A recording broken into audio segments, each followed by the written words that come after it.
Assalamualaikum warahmatullahi wabarakatuh. Perkenalkan, nama saya Balkis Ratu Pangesti.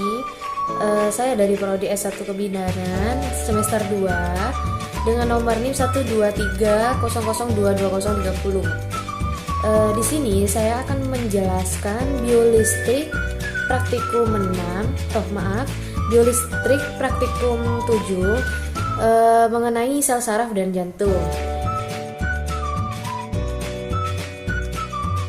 Baik, yang pertama di sini saya akan menjelaskan mengenai morfologi saraf. Badan sel mengandung inti sel dan sitoplasma. Jadi yang dimaksud dengan morfologi saraf yaitu badan sel yang mengandung inti sel dan juga sitoplasma. Yang ada di dalam sitoplasma terdapat mitokondria yang berfungsi sebagai penyedia energi untuk membawa rangsangan. Lalu dendrit adalah serabut-serabut yang merupakan penjuluran sitoplasma. Dendrit umumnya banyak dan pendek-pendek, dan fungsinya itu untuk membawa rangsangan ke badan sel. Lalu akson atau biasa disebut dengan neurit dengan ukurannya lebih panjang dan fungsinya itu sebagai membawa dari badan sel ke sel saraf lain. Baik, di sini ada contoh gambar mengenai morfologi saraf. Lalu di sini saya akan menjelaskan keterangan dari contoh gambar tersebut. Nah, saraf adalah serat-serat yang menghubungkan organ-organ tubuh dengan sistem saraf pusat, yakni otak dan susun tulang belakang, dan antar bagian sistem saraf dengan lainnya. Saraf membawa impuls dari dan ke otak atau pusat saraf. Neuron kadang disebut sebagai sel-sel saraf. Meski istilah ini sebenarnya kurang tepat karena banyak sekali neuron yang tidak membentuk saraf seperti itu. Selanjutnya, biolistrik adalah energi yang dimiliki setiap manusia yang bersumber dari ATP atau biasa disebut dengan adenosin trifosfat, di mana ATP ini dihasilkan oleh salah satu energi yang bernama mitokondria melalui respirasi sel. Biolistrik juga merupakan fenomena sel, dan sel-sel mampu menghasilkan potensial listrik yang merupakan lapisan tipis muatan positif pada permukaan luar dan lapisan tipis muatan negatif pada permukaan dalam bidang batas dan membran. Kemampuan sel saraf atau biasa disebut dengan neurons menghantarkan isyarat biolistrik sangat penting. Lalu di sini ada transmisi sinyal biolistrik atau biasa disebut dengan TSB, yaitu mempunyai sebuah alat yang dinamakan dendrit yang berfungsi sebagai mentransmisikan isyarat dari sensor ke neuron. Stimulus untuk men-trigger neuron dapat berupa tekanan, perubahan temperatur, dan isyarat listrik dari neuron lain. Lalu selanjutnya di sini ada selaput myelin, adalah selaput pembungkus neurit. Selubung myelin tersusun dari lemak. Selaput myelin mempunyai segmen-segmen dari lekukan di antara dua segmen disebut dengan nodus radial. Selaput myelin dikelilingi oleh sel sakuan. Fungsi dari selaput ini dari bagian ini adalah untuk melindungi sel saraf dari kerusakan dan mencegah bocornya impuls serta mempercepat hantaran impuls yang masuk. Selubung myelin diproduksi oleh sel glial. Baik, di sini saya akan menjelaskan mengenai sel sakuan. Nah, sel sakuan itu sendiri adalah sel yang mengelilingi selubung myelin. Nama dari sel ini diambil dari nama penemunya, yaitu Theodore Sakuan, seorang ilmuwan dari Jerman. Sel sakuan berfungsi untuk mempercepat jalannya impuls. menyediakan nutrisi bagi neuron dan membantu regenerasi dan neurit. Baik. Lalu di sini ada nodus Ranvier, adalah bagian antara dua segmen selubung myelin. Nodus Ranvier berfungsi sebagai loncatan impuls saraf agar sampai lebih tepat ke tempat tujuan. Nodus Ranvier mempunyai diameter sekitar 1 mikrometer dan ditemukan oleh Louis Antoine Ranvier. Yang terakhir di sini ada sinapsis, adalah celah yang terdapat pada pertemuan satu neuron dengan neuron lainnya. Setiap sinapsis menyediakan koneksi antar neuron sehingga memungkinkan terjadinya pertukaran informasi antar neuron tersebut. Nah, informasi ini ditukarkan dalam bentuk zat kimia yang disebut sebagai neurotransmitter. Pada ujung neurit setiap sel saraf terdapat sebuah kantong yang disebut sebagai bulbus akson. Nah, kantong inilah yang akan menghasilkan neurotransmitter seperti itu. Baik, di sini saya akan menjelaskan mengenai mekanisme depolarisasi ya.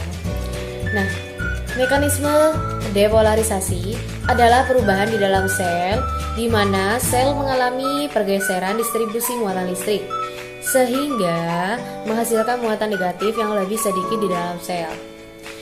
Depolarisasi sangat penting untuk fungsi banyak sel, komunikasi antar sel dan fisiologi organisme secara keseluruhan. Potensial aksi dalam neuron menunjukkan depolarisasi, di mana muatan internal sel menjadi negatif. Kebanyakan sel dalam organisme tingkat tinggi memelihara lingkungan internal yang bermuatan negatif terhadap bagian luar sel. Nah, perbedaan muatan ini disebut sebagai potensial positif.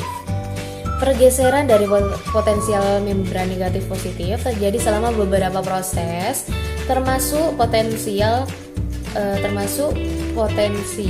aksi. Selama potensial aksi, depolarisasi begitu besar sehingga perbedaan potensial melintasi membran sel dengan cepat membalikkan polaritas dengan bagian dalam sel menjadi muatan positif. Selanjutnya, perubahan muatan biasanya terjadi karena masuknya ion natrium ke dalam sel. Meskipun dapat dimediasi oleh masuknya semua jenis kation atau aliran dari semua jenis anion, kebalikan dari depolarisasi disebut dengan hiperpolarisasi. Penggunaan istilah depolarisasi dalam biologi berbeda dari penggunaannya dalam fisika, yang mengacu pada situasi di mana segala bentuk polaritas, yaitu adanya muatan listrik baik positif maupun negatif, berubah menjadi nilai nol. Baik, selanjutnya di sini ada mekanisme repolarisasi. Dalam keadaan repolarisasi, potensial membran berubah menjadi positif di sisi dalam menuju kembali ke negatif di sisi dalam. Nah, tahapan revolusisasi diawali dari suatu titik dan merambat ke seluruh permukaan membran sel. Tahap ini dikenal sebagai dengan natrium plus atau Na plus mulai tertutup karena ion K plus atau kalium plus keluar sehingga membran potensial kembali ke fase istirahat. Lalu selanjutnya di sini ada potensial aksi, di mana potensial aksi tidak hanya berjalan dari soma dan merambat melalui akson. Akan tetapi ada suatu gejala yang menunjukkan adanya proses balik arah. Nah, proses balik arah tersebut disebut sebagai perambatan balik potensial aksi.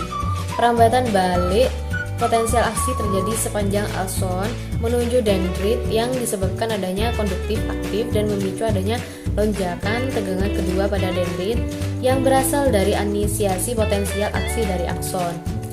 Maaf, tadi saya menjelaskan mengenai perambatan potensial aksi ya, bukan menjelaskan mengenai tentang potensial aksi, karena potensial aksi dan perambatan potensial aksi itu bukan jauh berbeda, ada sedikit perbedaan seperti itu. Lalu mekanisme sinyal listrik dari otot. Sinyal listrik dari otot atau nama lainnya adalah elektromyogram. Sebuah otot terdiri dari banyak unit motorik. Satu unit motorik terdiri dari satu cabang neuron dari batang otak atau korda spinalis dan 25 sampai 2000 serat otot sel. yang berhubungan dengannya melalui motor endpoint. Potensial istirahat di kedua sisi membran pada sebuah serat otot serupa dengan potensial istirahat di serat saraf. Kerja otot dimulai oleh potensial aksi yang berjalan di sepanjang suatu akson dan melewati motor menuju ke dalam serat otot dan menyebabkan serat tersebut menjadi berkontraksi. Apa saja sih faktor yang mempengaruhi respon neuronal? Tentunya di sini ada faktor yang mempengaruhi respon neuronal. Di sini saya akan membahas apa saja sih. Nah, neuron sangat sensitif pada perubahan pH dari cairan interstisial di sekitarnya. Contohnya kondisi alkalosis akan meningkatkan eksitabilitas suatu neuron. Hiperventilasi dapat memicu terjadinya kejang pada seorang individu yang susceptible. Sebaliknya, asidosis dapat menurunkan eksitabilitas pada neuron titik di mana penurunan pH arteri hingga 7,0 berpotensi untuk menimbulkan titik hipoksia dan dapat menyebabkan berhentinya kerja neuron secara total dalam waktu 3 hingga 5 menit. Nah, hal ini tercermin dari terjadinya penurunan kesadaran secara tiba-tiba setelah adanya penurunan aliran darah ke otak, seperti itu. Nah, sistem saraf pada manusia dibedakan menjadi sistem saraf pusat dan sistem saraf tepi. Pada sistem saraf pusat terdiri dari sumsum tulang belakang yang bertanggung jawab sebagai gerakan tubuh. Nah, gerakan tubuh tersebut terjadi karena proses yang disadari yang disebut juga gerak sadar atau gerakan biasa. Sedangkan gerakan yang tidak disadari disebut dengan gerak refleks. Itu. Baik, di sini saya akan menjelaskan mengenai mekanisme penghantaran impuls pada lengkung refleks. Nah, contohnya di sini ada mekanisme gerak refleks monosinaptik. Nah, gerak refleks monosinaptik adalah yang paling sederhana karena hanya melalui dua jenis neuron, yaitu saraf aferen atau neuron sensorik dan araf eferen atau neuron motorik. Berikut adalah mekanisme gerak refleks monosinaptik. Di bawah ini dari stimulus ke reseptor, dari reseptor ke neuron sensorik, lalu dari neuron sensorik mengirimkan ke sumsum tulang belakang, dari sumsum tulang belakang menuju ke neuron motorik, dari neuron motorik menuju ke efektor. Nah, dari efektor terjadilah gerak refleks seperti itu. Baik, yang kedua di sini ada gerak refleks polisinaptik. Gerak refleks polisinaptik adalah gerak refleks yang kompleks. Refleks polisinaptik tidak hanya menggunakan dua jenis neuron, melainkan neuron tambahan yang disebut dengan neuron delay. Di bawah ini ada mekanisme gerak refleks polisinaptik. Dari stimulus lalu ke reseptor, dari reseptor menuju ke neuron sensorik. Nah, dari neuron sensorik menuju ke sumsum tulang belakang, dari sumsum tulang belakang menuju ke neuron delay, dari neuron delay menuju ke neuron motorik, dari neuron motorik menuju ke efektor, dari efektor menuju ke gerak refleks gitu. Baik, di sini saya memberikan contoh gambar mengenai mekanisme gerak refleks. Bisa kalian lihat sendiri di sini ya contohnya. Selanjutnya, di sini saya akan beralih ke jantung. Nah, jantung merupakan organ penting yang bertugas memompa darah dalam tubuh. Jika jantung dan pembuluhnya bermasalah, itu akan menyebabkan berbagai penyakit jantung dan menimbulkan gejala. Nah, parahnya lagi, jika jantung kehilangan fungsi, kematian bisa terjadi. Lantas, seperti apa anatomi jantung dan bagaimana mekanisme kerja organ ini dalam tubuh? Nah, jantung sendiri memiliki ukuran sedikit lebih besar daripada kepalan tangan, yakni sekitar 200 hingga 425 gram. Jantung terletak antara paru-paru pada bagian tengah dada, pada bagian belakang dan sedikit ke kiri tulang dada atau sternum. Di sini saya akan menjelaskan perikardium. Jantung berada dalam rongga berisi cairan dengan sebutan rongga perikardial. Nah, dinding dan lapisan rongga perikardial ini memiliki sebutan perikardium. Pada gambar anatomi jantung, tampak perikardium berada pada bagian tengah. Perikardium ialah sejenis membran serosa yang menghasilkan cairan serous untuk melumasi jantung selama berdenyut dan mencegah gesekan yang menyakitkan antara jantung dan organ sekitarnya. Lalu bagian ini juga berfungsi sebagai menyangga dan menahan jantung untuk tetap berada dalam posisinya. Dinding jantung terdiri dari 3 lapisan, yaitu epikardium atau lapisan terluar, miokardium lapisan tengah, dan endokardium adalah lapisan dalam. Nah, serambi kanan yaitu berfungsi untuk menerima darah kotor dari tubuh yang dibawa oleh pembuluh darah. Baik, selanjutnya di sini ada serambi kiri atau atrium kiri. Bagian serambi atau atrium merupakan bagian jantung atas yang terdiri dari serambi kanan dan juga kiri. Serambi kanan berfungsi untuk menerima darah kotor dari tubuh yang dibawa oleh pembuluh darah, sedangkan serambi kiri berfungsi untuk menerima darah bersih dari paru-paru. Nah, serambi memiliki dinding yang lebih tipis dan tidak berotot karena tugasnya hanya sebagai ruangan penerima darah. Pada gambar anatomi jantung, tampak serambi berada pada sisi kanan dan kiri jantung bagian atas. Selanjutnya di sini ada konduksi jantung. Konduksi jantung mengirimkan sinyal listrik yang umumnya dihasilkan oleh nodus sinoatrial untuk menyebabkan kontraksi otot jantung. Sinyal pacemaker yang diinisiasi di nodus sinoatrial bergerak melalui atrium kanan ke nodus anteroventrikular atau biasa disebut dengan AV di sepanjang berkas his dan berjalan melalui cabang-cabang berkas untuk menimbulkan kontraksi otot jantung. Sinyal ini pertama kali memberikan stimulus kontraksi dari atrium kanan dan juga kiri, dan kemudian mengalir ke ventrikel kanan dan juga kiri. Aliran darah ini yang kemudian memungkinkan terjadinya proses pemompaan darah ke seluruh tubuh kita, seperti itu. Nah, sistem konduksi jantung terbentuk dari sejumlah sel-sel otot jantung dan terletak di dalam otot jantung atau miokard. Terdapat kerangka jaringan fibrosa yang mengelilingi sistem konduksi yang juga dapat terlihat pada EKG. Gangguan fungsi sistem konduksi ini dapat menyebabkan irama jantung yang tidak teratur, cepat maupun lambat. Baik, di sini ada perbedaan otot jantung, lurik dan juga polos. Otot jantung berbentuk silindris yang bercabang-cabang. Otot jantung memiliki banyak inti sel yang terletak di tengah sel. Nah, kerja otot jantung tidak dipengaruhi oleh kesadaran, tetapi dipengaruhi oleh saraf simpatik dan juga parasimpatik. Gerak otot jantung otomatis tidak cepat lelah dan bereaksi lambat. Otot jantung terletak di jantung. Otot jantung memiliki diskus interkalaris. Selanjutnya ada otot lurik, yaitu bentuk sel otot lurik yang memanjang dan silindris.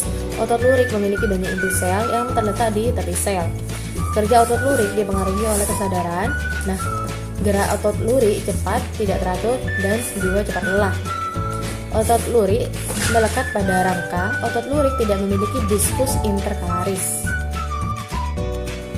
Otot polos. Otot polos berbentuk gelendong dengan ujung yang meruncing. Otot polos hanya memiliki satu inti sel yang terletak di tengah sel. Lalu kerja otot polos tidak dipengaruhi oleh kesadaran, dan gerak otot polos lambat, teratur, dan tidak cepat lelah. Otot polos terletak pada alat-alat tubuh bagian dalam. Otot polos tidak memiliki diskus interkalaris. Otot jantung berbentuk silindris yang bercabang-cabang. Cukup sekian penjelasan biolistrik sel saraf dan juga jantung dari saya. Terima kasih.